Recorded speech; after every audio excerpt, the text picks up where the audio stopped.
Hi, and welcome to 647, 6 stories for 7 a.m. Why? Because there is a famine of truth in our land. You must be parched by now. And this is your quick news fix. And the truth starts now. Well, listen, if you own a television and you turn that thing on anytime this weekend, which I never do, you would have seen Jeff Bezos' $50 million wedding to Lauren Sanchez in Venice, Italy. So I know you're just dying for a story about that. So here it is. There were lots of celebrities. There was a pajama after party. Next. Oh, yeah, wait. And Oprah was there. Oh, and Sydney Sweeney was there. If you don't know who she is, she's famous for selling her dirty bathwater online and in stores. Okay, I think that's enough. All right, take two. BIS. What could that possibly mean? Well, here's another bloated and out of touch with humanity wedding invitation from BIS, the Bank of International Settlements. Sounds fun. This is actually the central banker's central bank. The outgoing head of the BIS, Augustin Carstens, a guy who looks like a bloated tick in the butt crack of a 400-pound Arkansas Razorback, says that the global economy is at a pivotal moment, entering a new era of heightened uncertainty and unpredictability.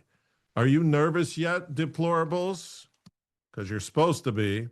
This guy and all the Davos brotherhood of benevolent billionaires are losing it because their great reset of 2030 has been bushwhacked by a 79-year-old renegade Happy Meal addict from Queens. Augustin and his pals have done their best to destroy the U.S. economy under past president Mr. Softy and our compromised Congress. The plan included, for review, a weaponized flu from China, a false testing protocol for COVID, a faux vaccine, nice, requiring a gene therapy shot to kill and disable millions globally, printing trillions of dollars to convince people to stay home from work, to stay home from school, to stay home from church, and give up their liberty.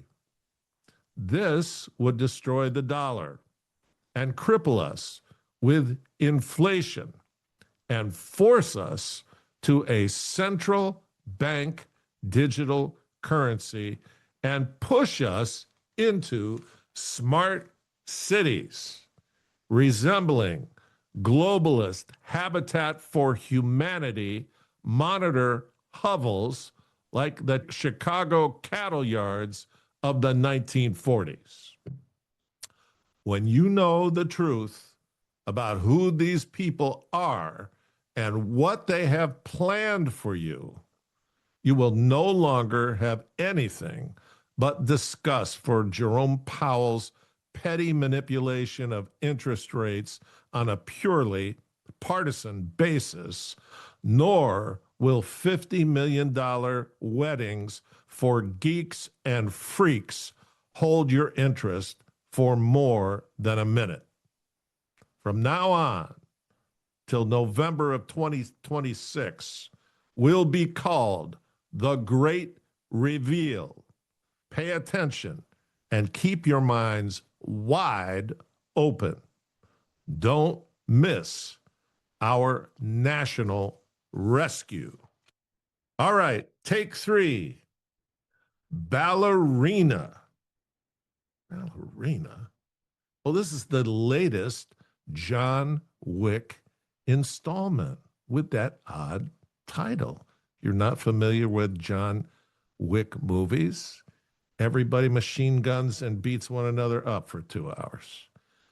So this Ballerina is the latest John Wick installment, or Hollywood in transition back to gender reality, or that's their attempt. Ballerina is transitional therapy for a generation of basement-dwelling joystick hobbits hiding from testosterone vampires from teachers' colleges, and playing Call of Duty, Grand Theft Auto, Mortal Kombat et al. In faux hunter-gatherer kabuki nonsense, which is actually Saturday morning cartoons on steroids run amok.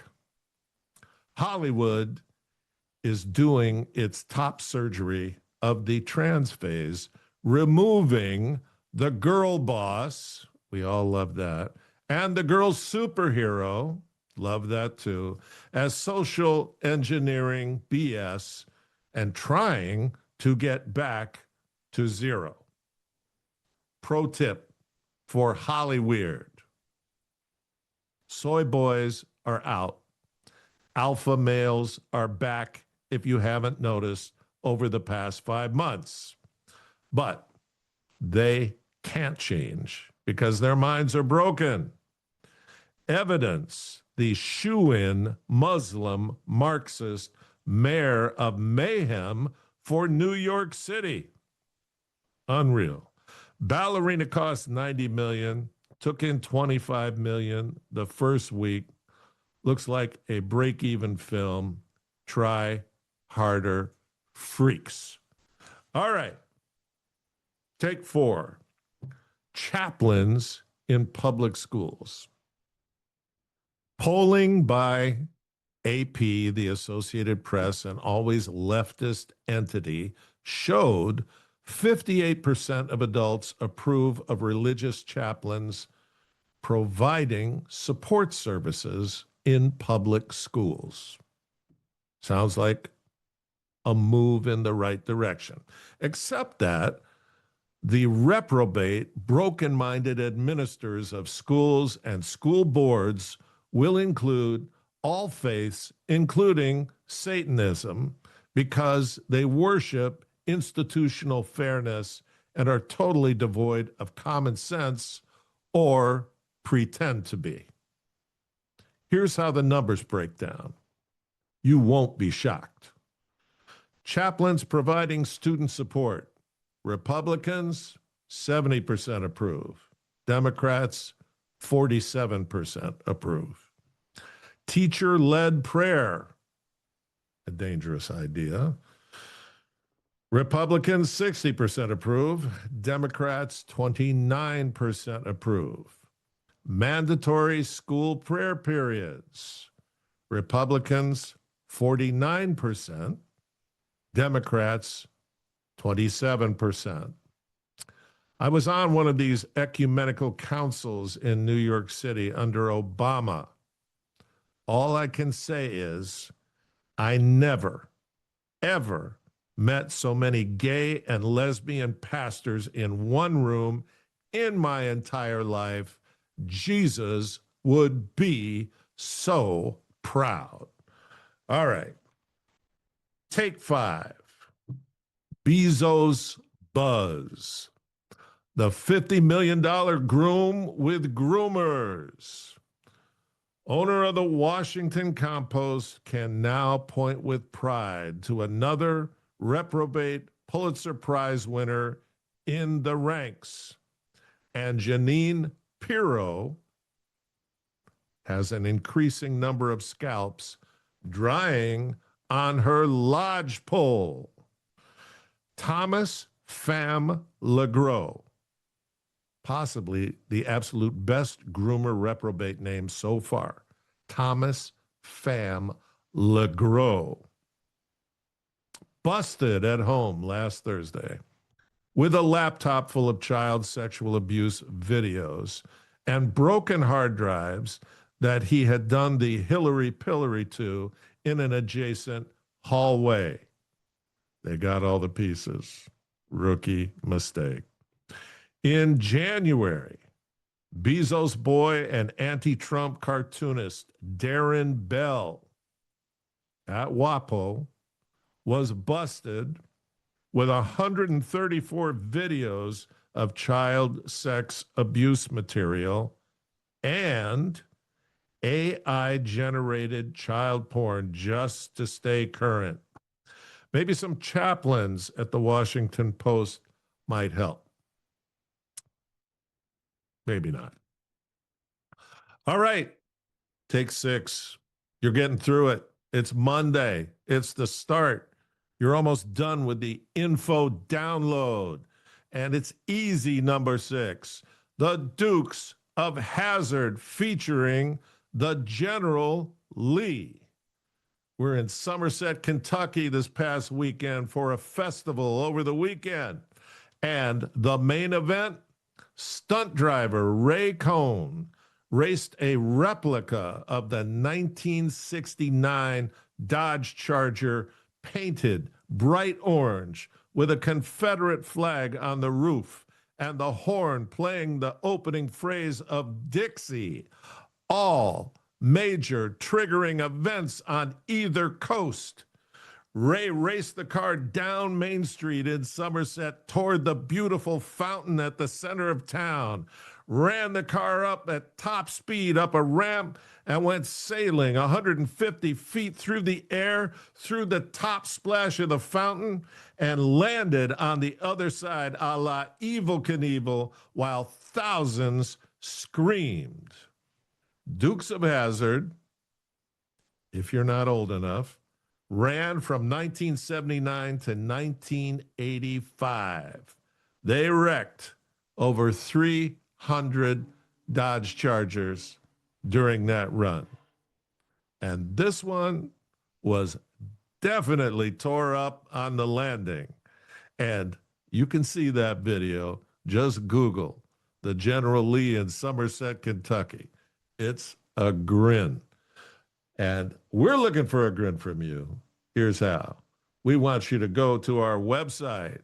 It's trustandobey.chuckfrank.com. No W's, no capitals, nothing to interfere with you getting there. And we want you to comment. And guess what? We're on YouTube today. We want you to comment. We want you to like. We want you to share. We want you to hit the notification bell. But above all, we want you to start your week off like the General Lee, racing toward that ramp, splashing through the fountain, landing on the other side, and rocketing all the way through the week. And you know what else? God bless you. Thank you so much. The mirror on the wall say I'm getting stronger. And yo, the mirror don't lie. If you want the truth, don't close your eyes.